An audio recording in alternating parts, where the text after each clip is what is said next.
drill after promising and promising that they are writing new music, that they are making God music in the fucking studio, and teasing for the past couple days on the Chapeltown Rag website, we finally have a new single from Slipknot.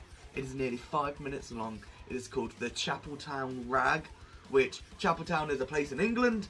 The Yorkshire Ripper was the killer there. We all know that Slipknot are obsessed with England because we're the fucking best, and the Killers and all that kind of stuff. And I mean, it's always first they said they're counting all the Killers, and then the next single they release references a fucking British serial killer. So you know, I'm maybe overthinking it, maybe not. Basically, Slipknot are my most favourite band of all time. You can see about half of my Slipknot wall behind me. That's just my clown section. I've got my Corys, my Jims, my J's over there. I've got my Jay and Joey drumsticks. I've got album vinyls. There's basically, since I've been 8, this band has been my entire fucking life, and I love them to bits. And I need to hear this song because the teasers make it sound really, really fucking heavy, and I cannot fucking wait. And I'm not gonna cuck myself any fucking longer. Are you ready? Because I am. Slipknot, the Chapeltown Rag. Let's fucking do this. Let's go! Part of the teaser. Sounds like Eyeless. Oh, we got the percussion. All about it if you want to know. Oh. Read all about what they want you to know. Everything is gone online, and if it's evil as a this is now fucking track. Either follow or abandon. Get infected by a vertical event. Take a meter, check your oh, the chorus sounded great! running out of daylight, night time's better. Gondre! I handle the truth, motherfucker. Scandalous, know-it-all feedback chamber. Nobody wants the proof, they want a number. Yes! Fuck it! The bass! You can hear V-Man's bass! Oh, the bass! The bass! The scratching!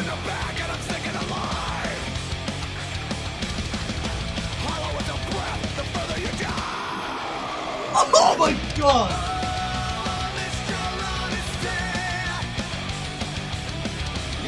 Wasn't expecting cleans, but let's go!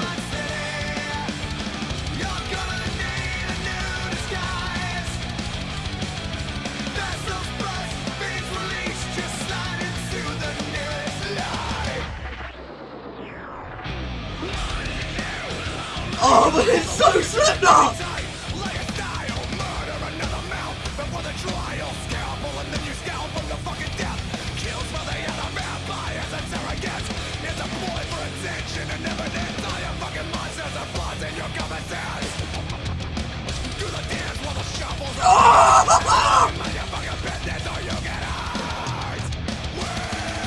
I love this section!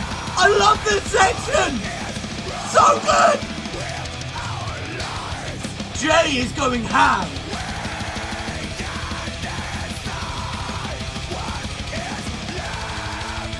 I love the fact you can hear every man's voice.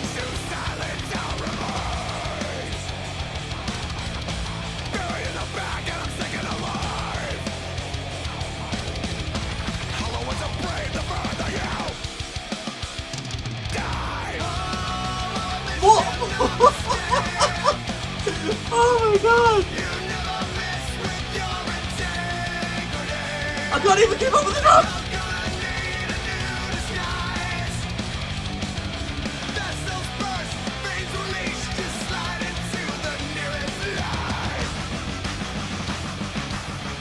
The marching's there!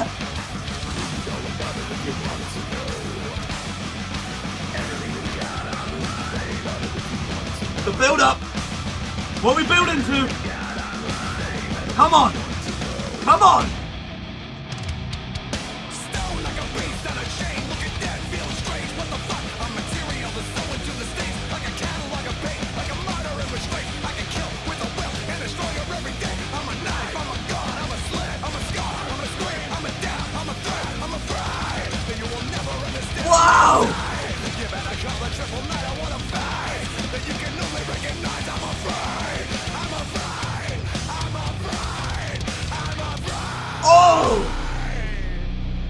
Wow! Wait, we've still got like a minute left. When everything is gone online. Oh my god! When everything is gone online. Nothing. Fuck! Fuck! Fuck yes! Fuck yes!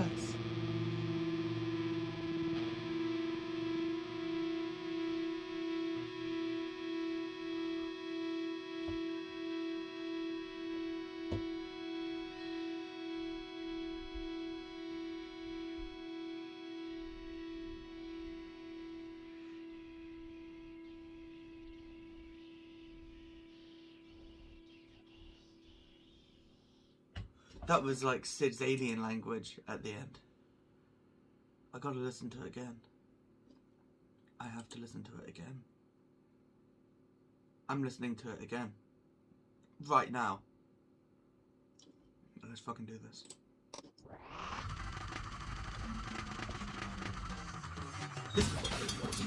It's like, it's just the most Slipknot song, it's got everything in it.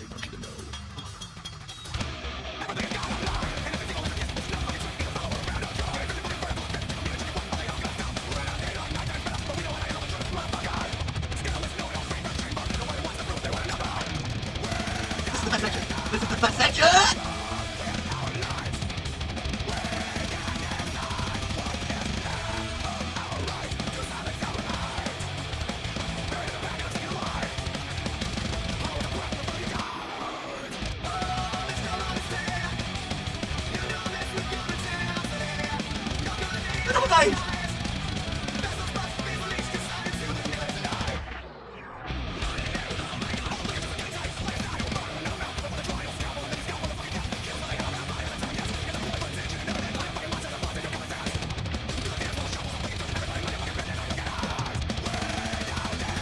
Oh my god! Oh my god! Ah!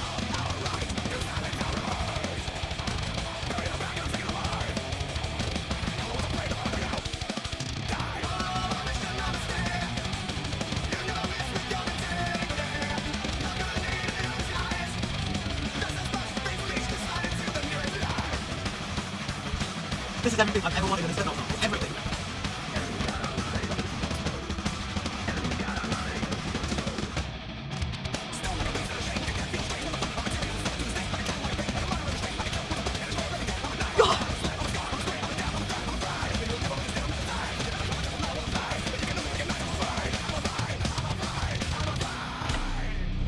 So heavy.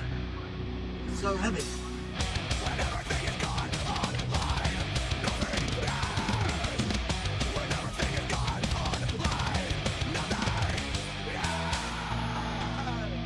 Fuck yes. Oh my fucking god. Oh my fucking god. Oh my fucking god. Oh. Oh.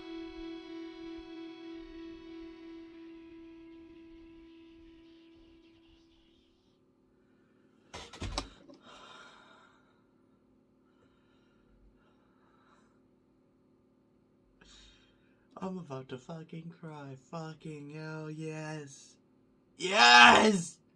Ah! Wow! Give me a minute.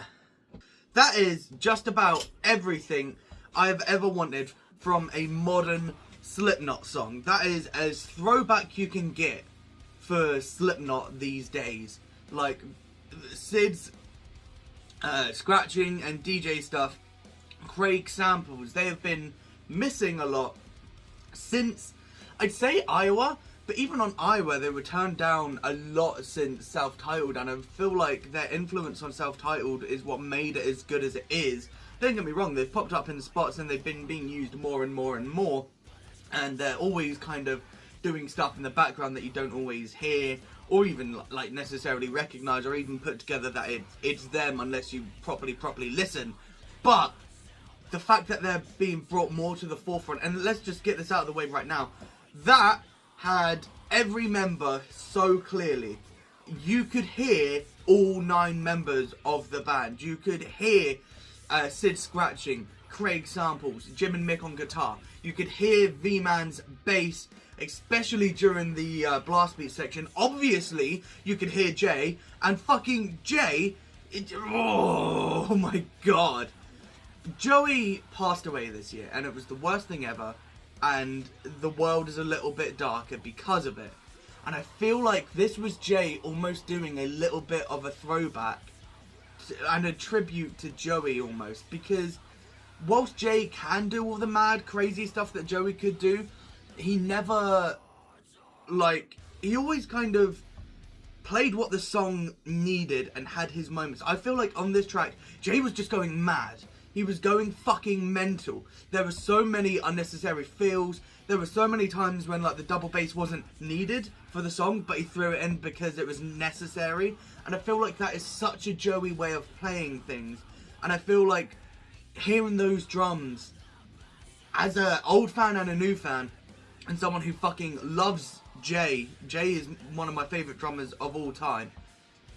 Hearing the obvious Joey influence on this song is so heartwarming, and I fucking love it so much.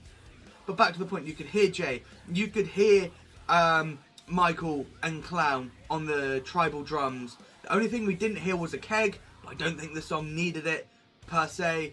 You could hear Corey on vocals, fucking obviously, and let's talk about Corey, because his vocals are sounding so good. It's probably the best sounding Corey we've got since Volume 3. Now, I know a lot of people love self-titled and Iowa Corey, as do I. Iowa Corey is my favourite era Corey, look-wise, but vocally, he's drawing with his Banshee scream that he does during Volume 3. That weird, high, kind of fry tone that he had to his voice, that is so prominent on, like, 9.0 Live. Not really album Corey, but fucking live Corey for the Volume 3 era. That high Banshee scream that he does, my god, I fucking love it. I'm probably a little bit biased because 3-0 on 9.0 Live was the first Slipknot song that I ever heard, and that was like the first era that I really got into, and then obviously went back to self-titled. The era that I got into Slipknot was Ahig, but obviously it's all hope is gone. What do you expect? I went on and found better things. This song had everything. Everything. It was slow and ambient and creepy in a way that only Slipknot can pull off without being cringy. Like, it was kind of scissory at one point. Like, and then it just had that blast beat section which reminds me so much of Eeyore. And then just your standard Slipknot verses, which are heavy, you know, like Sick, like Unsainted, like Orphan, like Heretic Anthem, all, you know the songs. And then you've got a high soaring chorus, very much like Wait and Bleed, or Unsainted, or any other single, Devilini, for example. And my god, it all just molds together into a perfect Slipknot song, an amalgamation of what Slipknot are at this point in their career. Crisp, clean production, creepiness, fast and heavy, soaring and melodic, and that breakdown at the end, wow! Also, just touching on Corey's vocals again, sorry, my head is everywhere, but I've got so much I want to say, and I'm just trying to spit it all out. Corey's vocals, for the longest time, Corey was one of those vocalists that you couldn't always understand what he was saying. I feel like he changed that up a lot on All Hope Is Gone, and then it got better on Point 5, it got better on We Are Not Your Kind, and this is the most clear I've been able to hear Corey's screams. Like, without having lyrics or anything, I can understand, beat for beat, every single fucking word and syllable that he said. Maybe that's just me being used to Corey's voice at this point. Maybe it's, how long have I been a Slipknot fan? 14 years? Maybe it's the 14 years of being a Slipknot fan and, just having nothing but Slipknot, as I say, getting used to it, but I don't know, since he's quit smoking and been doing vocal lessons, or not lessons, but retraining his voice, he's got a little bit more range back. He's definitely got that lower end, dirty, grindy, just brutality to his voice, and I fucking love it. This is definitely going to be like an all-out live kind of situation. I don't even think Chapeltown Rag is going to be on the album. I definitely think this is an all-out live situation where they'll put out a single, they'll possibly later this week we'll get a announcement of an album, or like a release date, or the title of an album, or something like that. We'll get something either this month or this week, and then next year, probably next summer, next spring, we can expect to get the album, which is album number 7. Oh, wow. What a song, man. What a fucking song. God damn. I need to go lie down because I need to go lie down, and I'm gonna listen to the song another 20 fucking times. I'm just gonna have it on repeat today. It's like I did with All Out Life. That's all I had on repeat for the longest time. I fucking killed my uni flatmates. My girls, they all hated me because of it. Jesus Christ. Slipknot a bag! Fuck yes. Fuck yes. Anyways, that is it for me today, guys. I hope you have enjoyed. Please like, share, subscribe if you are new around here. I promise my videos aren't normally this long. It's just Slipknot, my favourite band of all time, so I had to fucking do this. Other than that, you've been wonderful people. I've been the mouth of the South, and as always, you guys are the real motherfucking heroes. I am out of here, y'all!